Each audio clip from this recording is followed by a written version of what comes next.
verify ready for launch. FTS. FTS go. Props go. AVI. AVI's go.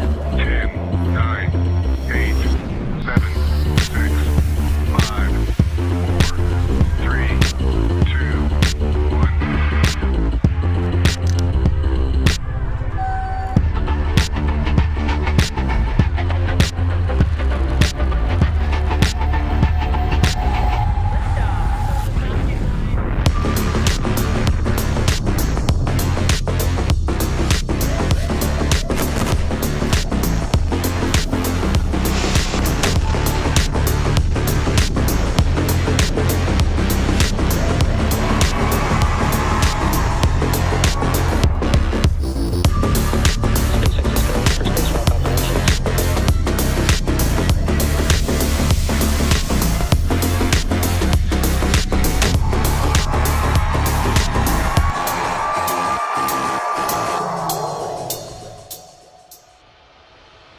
Good morning and welcome to the NROL-48 launch webcast. SpaceX's Falcon 9 rocket is currently awaiting liftoff from Space Launch Complex 4 East, or SLIC 4E, at Vandenberg Space Force Base in just about 8 minutes and 30 seconds from now. Although it is a foggy day at Vandenberg, weather conditions continue to look good for an on-time liftoff. Hello everyone, my name is Amanda Yers, and I'm a ground systems engineer here at SpaceX. This mission carries a national security payload designed, built, and operated by the National Reconnaissance Office, or NRO. Both the range and vehicle are currently green, and we are on track for an on-time liftoff at 10:38 a.m. Pacific Time. If for any reason we are unable to launch today, a backup opportunity is available tomorrow starting at 10:10 a.m. Pacific Time. It's worth mentioning that we will not be showing any Stage 2 or deployment views this morning at the request of our customer. So with that, let's meet our Falcon 9 rocket on the pad at Vandenberg. Falcon 9 recently completed its 500th mission overall and has already completed more than 100 missions this year. Standing at 229 feet tall, our two-stage workhorse produces more than 1.7 million pounds of thrust. And rockets like Falcon 9 don't use all that power just to go straight up. Early in flight, Falcon 9 performs a gravity turn, which is a smooth pitch maneuver that tilts the rocket sideways to build up horizontal velocity.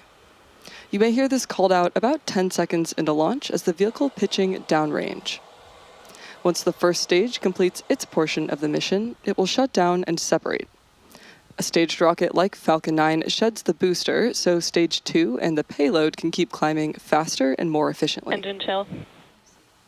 Now, after stage separation, today's booster will land back at Vandenberg Space Force Base at Landing Zone 4 West. This particular booster will be returning to Earth for its 18th time. The second stage will take over from there, powered by a single Merlin vacuum engine, or the MVAC for short.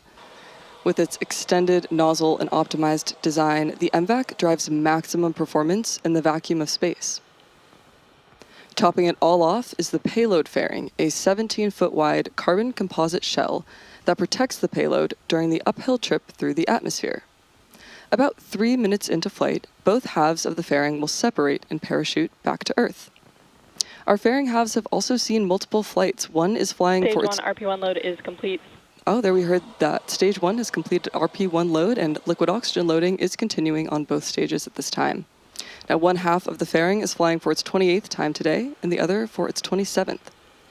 If recovery goes to plan, the fairings will be pulled from the ocean and prepped to fly again. So much of what makes Falcon 9 remarkable happens in flight, from stages separating, the first stage landing itself back on land or a drone ship in the middle of the ocean, fairings parachuting back, all to get ready for another flight to space. And getting to space is the first step in building our multiplanetary future. Now, back to today's mission. At T-minus 5 minutes and about 30 seconds, both the weather and vehicle continue to look good for today's launch. Coming up next in the countdown, the Transporter Erector, or TE, will begin to retract away from Falcon 9. That's the large truss structure that you can see standing next to the rocket. It's hinged at the base, and it's connected to a launch mount beneath the first stage. During the retraction process, first the clamps around the second stage will open to clear the way. Falcon 9 tanks are pressing for retract. That's a good sign that we're on track for an on-time liftoff. Now then, after the clamp arms are clear of the second stage, the TE will be free to pivot backwards and slowly swing away from the rocket. It will reach full recline a few minutes prior to liftoff. You may also hear our team call the TE the strongback, and that's the same structure, just a different name. The TE plays a very active role in launch. It rolls Falcon 9 out to the pad. Strongback retract has started. If you look carefully, you may be able to see strongback retracting away from Falcon 9. It also raises the vehicle vertical, and it stays connected through the final seconds of launch. Provides power, fuel, telemetry, and command connections between the ground systems and the rocket. Now, the clamps at the top help to stabilize the second stage during fueling, and they also prevent movement in high winds. Once those clamp arms are retracted, the rocket is fully free at the top. Right now, both stages are nearly fully loaded with about 1 million pounds of propellant, and that includes RP1, rocket-grade kerosene, and liquid oxygen, chilled to over 300 degrees below zero. Propellant is loaded late into the countdown, and that's intentional. Colder propellants are denser, and denser propellants mean more performance out of the same tanks. Before any of that propellant flows, though, the plumbing and engines are chilled down. That prevents thermal shock and boil-off when the ultra-cold liquid starts moving. You'll hear that priming process referred to as engine chill. The loading process will wrap up in 2 steps. Coming up shortly, the first stage will finish around the T-3 minute mark. Then the second stage will finish LOX loading about a minute later. Looking ahead at T-60 seconds, Falcon 9 will enter startup. Pogo. Stage 1 LOX load is complete.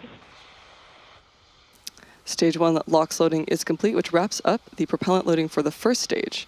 Now, after Falcon 9 has entered startup at the T-60 second mark, the rocket's onboard flight computers will take over the countdown. And from there on out, the countdown is fully autonomous.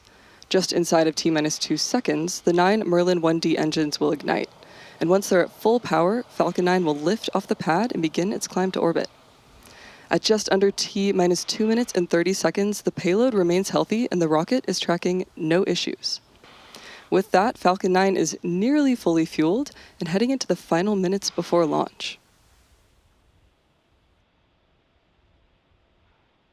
The next major milestone that we're watching out for will be the completion of Stage 2 liquid oxygen loading, and that should be within the next 10 seconds.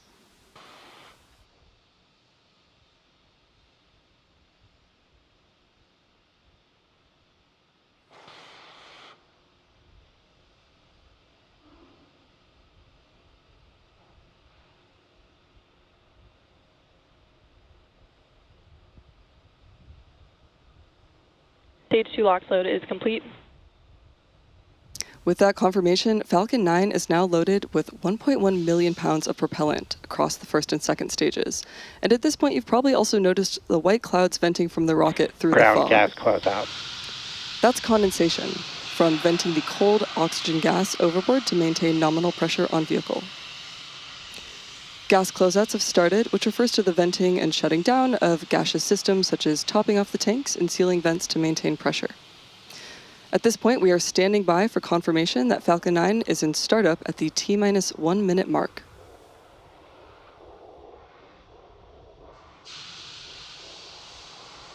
Falcon 9 is in startup. At this point, the autonomous flight computers have taken over the launch countdown, and stages 1 and 2 are pressing for launch. Next up, we'll hear from the launch director for the final go. LD is go for launch. We've just heard the launch director give that final go, so let's listen in to the final seconds of the countdown.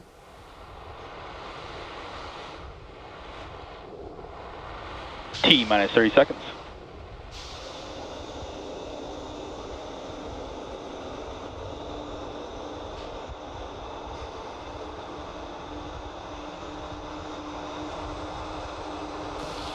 T-minus 15 seconds.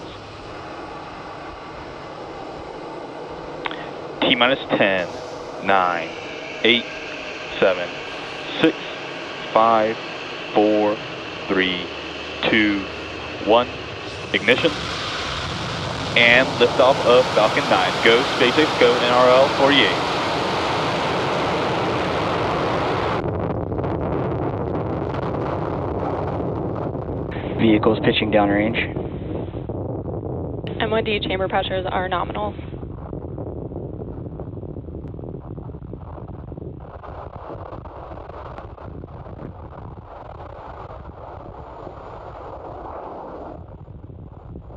At T plus 30 seconds and counting, Falcon 9 has successfully lifted off from Vandenberg Space Force Base. And in just a few seconds, we'll throttle the engines down in preparation for max Q, a period of maximum aerodynamic pressure. This is a critical moment during flight because the combined stresses Power and caused telemetry nominal. by Falcon 9 accelerating through the atmosphere and the ambient static pressure are at their greatest. Falcon 9 is supersonic. To help go from vertical to horizontal, the first stage also performed a pitch kick just after liftoff. This is a maneuver known as a gravity turn, where the engines gimbal a small amount, and it turns the first stage from going straight up to Max Q. horizontal. We just heard the confirmation of max Q, where the rocket experienced the greatest mechanical stress during flight. The rocket typically needs to go 17,500 miles per hour horizontally in order to avoid being pulled back to Earth and get into orbit. You can track our progress to orbit by watching the left corner of your display. That's showing first stage, velocity, and altitude. Now, coming up, we have several events in quick succession. We should hear all these called out by mission control, starting with main engine cutoff, or MECO, then stage separation, stage 1 flip, second engine start 1, and boost back burn. Main engine cutoff is when we shut down all 9 M1D engines on the first stage. Stage separation is when the first and second stages of Falcon 9 decouple from one another. Stage 1 flip is when the booster uses its nitrogen gas thrusters to flip the booster's orientation around. Second engine start 1, we will light the MVAC engine on the second stage for the first time, and after that is boost back burn, where the engines will light to place stage 1 on a trajectory to the landing zone. So keep an eye out for those events happening back to back.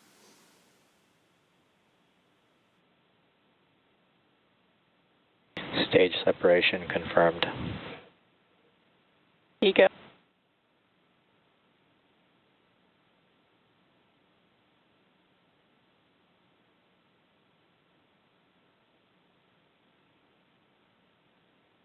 MVAC startup.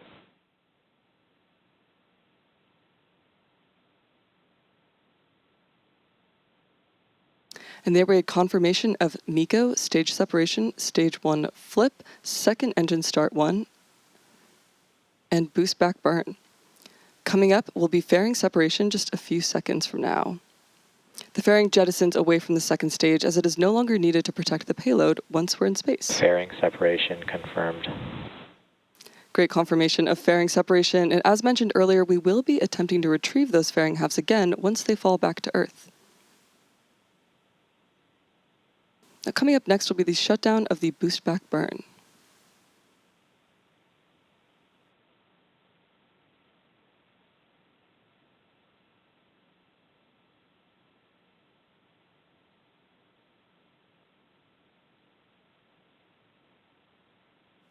We are currently at T plus 3 minutes and about 30 seconds into today's mission, and the next major milestone is coming up at the T plus 6 minute mark, when you should see the first stage's entry burn on your screen. To start that entry burn, we will be lighting the 3 M1D engines on the first stage, starting with the center engine, known as E9, and followed shortly by the E1 and E5 engines. This is similar to pumping the brakes to slow the vehicle down as it passes back into Earth's atmosphere. We need to do this to slow down and reduce re-entry forces, which will help us recover and reuse the first stage. During the entry burn, Falcon 9 is decelerating by firing its Merlin engines, but the vehicle is still moving really fast. And this causes it to fly through Merlin's exhaust gases, also known as the rocket's plume, which deposits a layer of soot on the vehicle's surface. That's why our flight-proven vehicles look the way that they do. That soot comes from the carbon-based fuel that Falcon 9 uses, and with each flight, that layer of soot builds up a little bit more on the surface of the vehicle. Both vehicles are on a nominal trajectory. Now we are still more than 1 minute away from the beginning of the entry burn. On the left side of your screen, you can see the first stage decelerating and making its way back to Earth. At the request of our customer, we will not be displaying any views of Stage 2 for today. We do have some great views of the Falcon 9 first stage on its return journey, and it's not only using those Merlin engines, but also nitrogen gas thrusters and titanium grid fins for control. Reusability is key to lowering the cost of spaceflight, enabling more investments in critical space infrastructure. The Falcon 9 first stage supporting today's mission is performing this entry burn for its 18th time, and the payload fairings are also flight proven, with one half flying for its 28th time and the other for its 27th.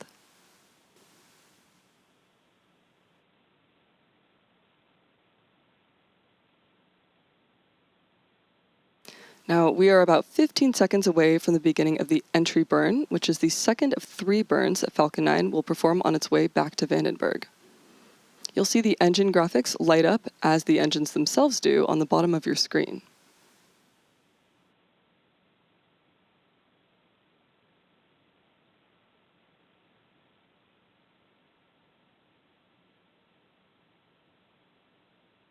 The entry burn has begun for the first stage. This will last about 15 seconds, and again, we're slowing the vehicle down in preparation for its final burn and landing.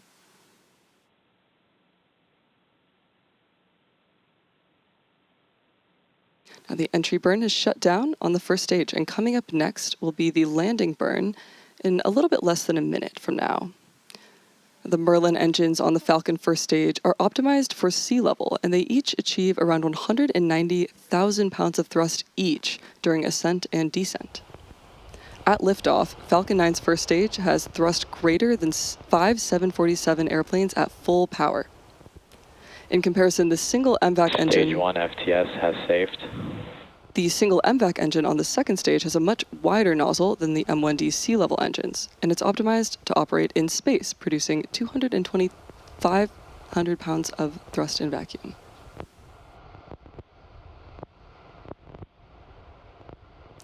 Now, the landing burn has begun for the Falcon 9 first stage. This is the final burn the booster will perform before landing.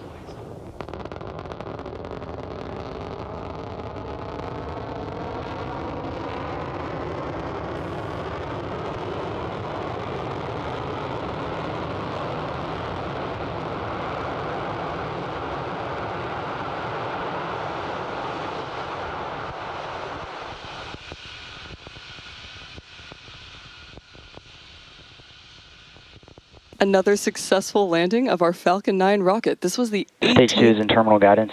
This was the 18th launch and landing for this first stage. Now, as a reminder, we will not be showing any Stage 2 or deployment views at the request of our customer. So with that landing of the Falcon booster, we will be bringing our webcast to a close. We'd like to thank the NRO for entrusting us with today's mission, and we'd also like to thank the Range and FAA for their support. If you're interested in more launch coverage, head over to spacex.com/launches for the most up-to-date information. And when you're there, check out our new departure board featuring our upcoming launches with details such as mission name, launch, and landing site, and liftoff time. And remember to follow @SpaceX on X.